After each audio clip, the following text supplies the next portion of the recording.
శ్రీ కృష్ణదేవరాయలు పూర్తి చరిత్ర. శ్రీ కృష్ణదేవరాయలు 1471 నుండి 1529 విజయనగర సామ్రాజ్యంలో అత్యంత మహానుభావుడిగా పేరుగాంచిన రాజు. ఇతడు తుళువ వంశానికి చెందినవాడు.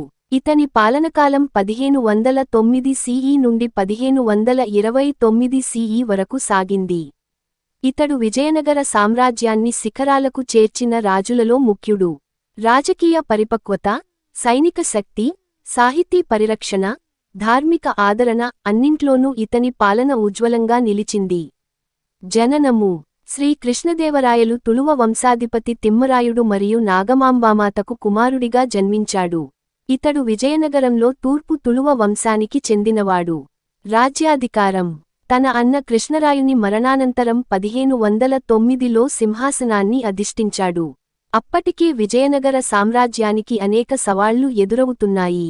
ఉత్తర మరియు దక్షిణ భారతదేశాల నుండి శత్రు రాజులు ముప్పు కలిగించేవారు. విజయం మరియు యుద్ధాలు. 1. ఉదయగిరి యుద్ధం 1512 ఒడిశా గజపతిని ఓడించి కంచి వరకు విస్తరించాడు. 2.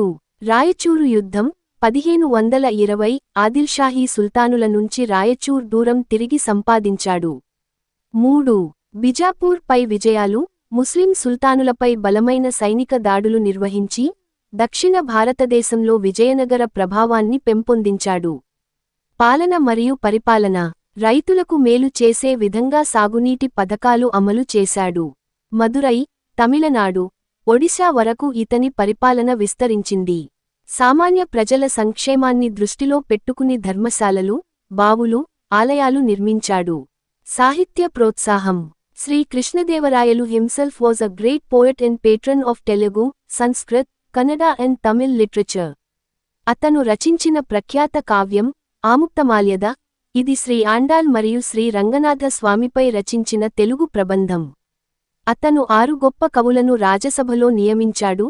వీరిని అష్టదిగ్గజాలు అంటారు. వీరిలో అల్లసాని పెద్దన్న, తెనాలి రామకృష్ణ, నందితిమ్మ ముఖ్యులు. ధార్మికత మరియు ఆలయ నిర్మాణం. తిరుపతి వెంకటేశ్వర ఆలయాన్ని విశేషంగా అభివృద్ధి చేశాడు. శ్రీశైలం, అహోబిలం, కంచి వంటి ప్రముఖ క్షేత్రాలకు విరాళాలు సమర్పించాడు. స్మారక చిహ్నాలుగా గోపురాలు, మండపాలు నిర్మించాడు. మరణం. శ్రీ కృష్ణదేవరాయలు 1529లో మరణించాడు. అతని మరణానంతరం విజయనగర సామ్రాజ్యం క్రమంగా బలహీనమవుతూ 1565లో తాలికోట యుద్ధంలో తీవ్రంగా పతనమైంది. సారాంశం.